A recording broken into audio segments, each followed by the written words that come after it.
les hommes sont dans un profond sommeil, Dieu leur donne des avertissements.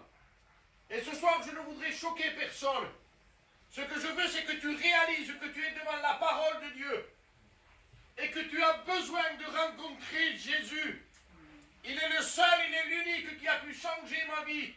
Comme vous venez d'entendre ma femme, j'ai passé 5 ans d'angoisse, 5 ans de souffrance atroce où je n'avais personne à qui me confier. Comme elle vous a dit, j'avais honte d'en parler. Mes parents ne le savaient pas. J'avais 25 ans à l'époque. J'avais 2 petits garçons qui étaient magnifiques.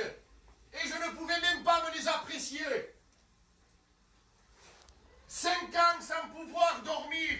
Ce n'est pas 8 jours, ce n'est pas 15 jours, ce n'est pas un mois. 5 ans sans dormir, mes amis. Oui, bien sûr, je dormais quelques heures. Mais je me réveillais à 3 heures du matin et je voyais le jour arriver. Et un jour, sans savoir ni pourquoi ni comment, je suis rentré dans une réunion. Et j'écoutais l'évangile, la parole de Dieu. Et je me suis dit, Nano, c'est de ça que tu as besoin. Et à partir de ce moment-là où j'ai dit à Jésus de rentrer dans ma vie, ces angoisses ont été pulvérisées. Parce qu'il est le seul, il est l'unique qui peut te libérer de ta souffrance. On dirait que tu es heureux. On dirait que tu es heureux. Parce que tu as 4 sous de côté. Parce que peut-être même les gens disent, lui il est heureux. Lui il va bien. Il n'a pas de soucis, il a le sourire, mais tu ne le sais pas. Peut-être dans sa maison il pleure tous les soirs. Parce qu'il a des angoisses. C'est pour cela que je t'ai dit que Dieu est en train de te chercher. Et si tu te trouves dans une réunion ce soir, ce n'est pas parce que tu l'as décidé. C'est pas parce que tu t'aimes en bas et ascoltala la parole de Dieu. C'est pas parce que tu l'as voulu toi. Loin de là, c'est la main de Dieu qui t'a poussé à écouter l'évangile. Parce que l'évangile est une puissance et Dieu sait que tu es en train de souffrir. Et c'est pour cela qu'il déploie l'évangile. Et je vous le dis avec vérité, c'est pas normal que je sois là. Je me suis décidé du jour au lendemain de venir ici. Je ne sais pas pourquoi. Le Saint-Esprit m'a conduit ici. Et quand Ronce m'a dit on va faire la réunion, je n'ai pas réfléchi une seconde. Oui, on fait la réunion. C'est parce que Dieu a quelque chose pour toi. Et ce n'est pas un petit Jésus accroché sur un mur où on fait le signe de la croix et c'est fini. Non, il est le Dieu créateur de l'univers.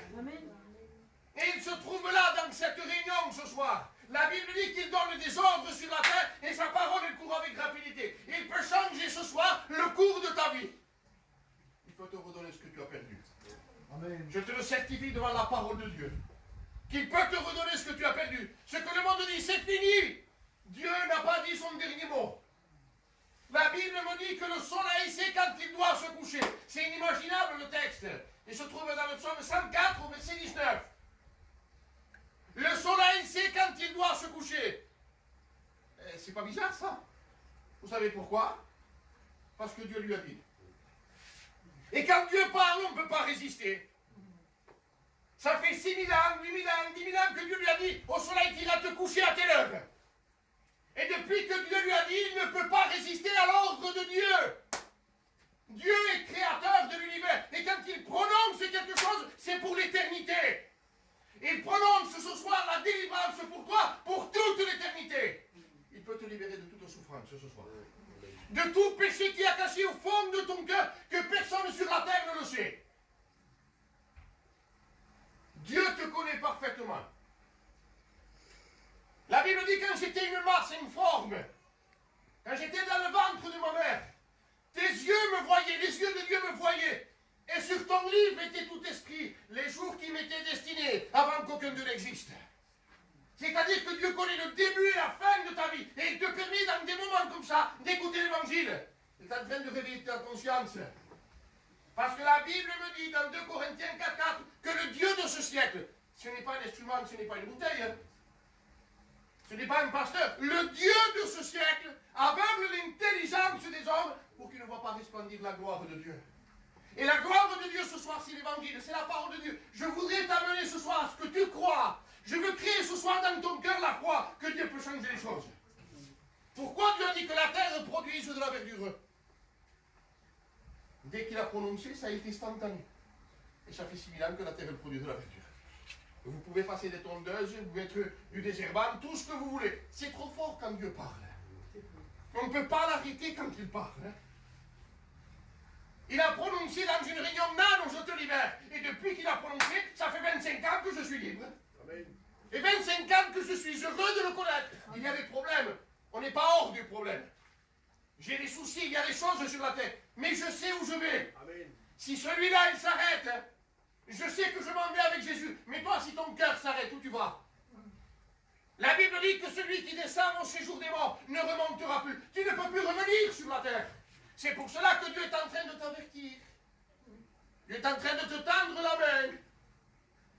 Parce qu'il t'aime. Et qu'il veut te sauver, il veut te libérer de ta drogue. Il veut te libérer de tes cachets ce soir.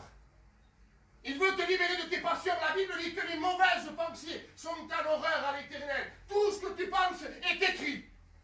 Seigneur Jésus, tout ce que tu as pensé depuis le jour de ta naissance jusqu'au jour où tu quittes la terre, c'est marqué dans un livre, tout. Il compte tes pas. Il compte tes pensées. Il compte les battements de ton cœur. Rien ne lui échappe. Il n'y a pas une fourmi qui bouge sur la terre sans que Dieu le sache. Et rien ne bouge sur la terre. Dieu est l'auteur de tout. Il sait tout, il voit tout, il connaît tout, il sait tout. Il est tout et il est partout en même temps. Et il sait que ce soir, tu avais besoin d'une parole de Dieu. Amen. Et c'est pour cela que de tout mon cœur, avec mes entrailles, je te dis que Jésus t'aime et qu'il veut te sauver. Amen. La Bible dit un seul nom, un seul médiateur, un seul sacrifice, un seul chemin, une seule porte. Il s'appelle Jésus. Et le nom de Jésus est puissant. Que la terre produise de la verdure. Plante instantanément, la terre a produit de la verdure. Avec de la semence, avec du manger, avec des nappes, des pêches, avec des fruits, avec tout ce que vous voulez, avec des légumes. Et la terre, elle a produit parce que Dieu l'a dit une seule et unique fois. Que la terre produise de la verdure. Moi, je le dis fort. Mais il lui a dit tout simplement que la terre produise de la verdure. Plante, ça fait 6 000 ans, on ne peut plus l'arrêter. Si tu es en vie aujourd'hui, c'est parce que Dieu le permet. La Bible dit, quelle espérance reste-t-il à l'impie quand Dieu coupe le fil de sa vie et qu'il lui retire son âme? Mon ami, c'est Dieu qui retire l'âme. Parce que si le diable aurait le pouvoir de t'enlever la vie, tu ne serais plus sur la terre. Il te permettrait de pratiquer le péché. Excusez-moi pour le mot, je vous demande pardon à tous. Une fois que tu es harponné par la drogue, ou par l'alcool, ou plongé dans tes mauvaises pensées, plap, il t'enlève la vie, et pam, c'est fini pour toi. Mais Dieu ne permet pas. Dieu te permet d'écouter l'évangile. Si je serais à ta place, Dieu le sait que c'est vrai. Le Saint-Esprit me sonde, si je serais à ta place, je lui dirais, oui Jésus, j'ai besoin de toi. J'ai besoin que tu me libères ce soir. J'ai besoin, Seigneur, que tu me libères de ces pensées de suicide. Parce que quand on est angoissé, la pensée de suicide, constamment elle vient. Fais-toi du mal. De toute façon, t'en peux plus. Il n'y a plus rien à faire pour toi. Mais Jésus te tend la main ce soir. Quelle main, Seigneur Jésus. Quelle main qu'il m'a libéré depuis 25 ans. 25 ans de bonheur. Une angoisse terrible, Seigneur. Je pleurais comme un enfant. Je m'asseyais sur mon lit, Seigneur Jésus. Et j'avais honte de ma femme. J'avais 25 ans. Je croyais que j'étais quelqu'un à l'époque. On était au voyage avec Jimmy. Et personne ne savait rien. Les gens me voyaient. Ils disaient tout va bien pour lui. Et je pleurais. Les gens me voyaient et je pleurais, moi. Et quand je rentrais dans mon camping, je n'étais plus la même personne. Quand je rentrais chez moi, je m'asseyais sur mon lit. Je voyais les gens autour de moi. Je m'asseyais au bord du camping comme ça. Et je voyais ma famille. Et je ne pouvais même pas parler. Que des larmes. Que des larmes. Donne-moi l'eau, s'il te plaît, mon frère. Merci. Et que des larmes. L'angoisse ici. Du matin jusqu'au soir. 24 heures sur 24. Je n'ai pas trouvé de repos pendant 5 ans. Une seule et unique réunion. Mais qu'est-ce que c'est? Mais qu'est-ce que c'est ce Jésus que je suis en train de prêcher? Qu'est-ce qu'il a? Il change tout. S'il rentre dans ta vie, s'il rentre dans ta maison, les ténèbres s'en vont, les démons s'en vont. Parce que les démons existent. Tout le mal que tu vois autour de toi, c'est parce que les démons existent et qu'ils poussent les gens à faire le mal. Ils poussent les gens à faire le mal. Mais Jésus, ce soir, il te tend cette main percée. Vous savez, ce Jésus, ce qu'il a fait dans ma vie, quand j'étais au plus profond des ténèbres, au plus profond de mon angoisse, il est venu me chercher.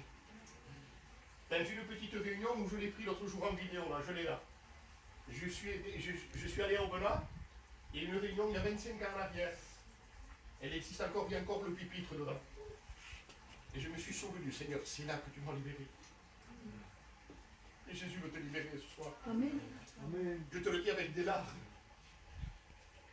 Jésus veut te rendre heureux, il veut te rendre heureuse.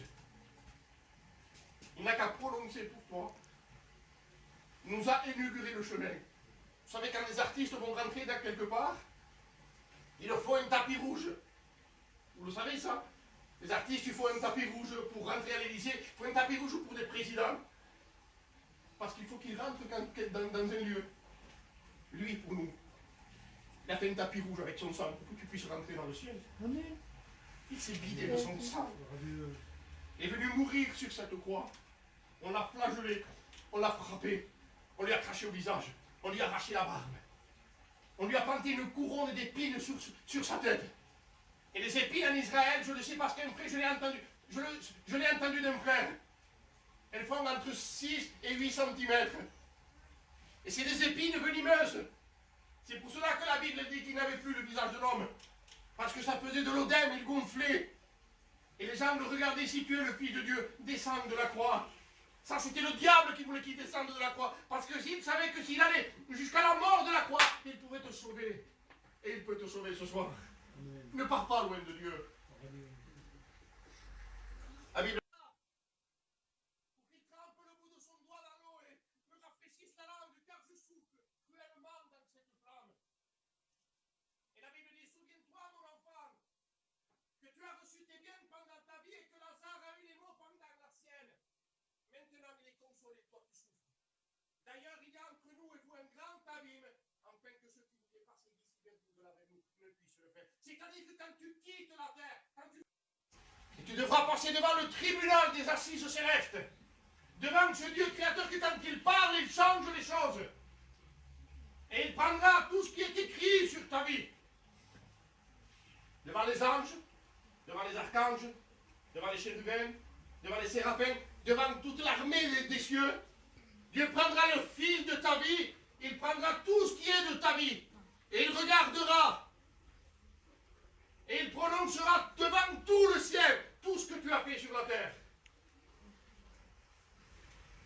Et Dieu sait le mal que tu as fait. Dieu le sait. Si ce n'est qu'avec tes pensées. Pensées de meurtre.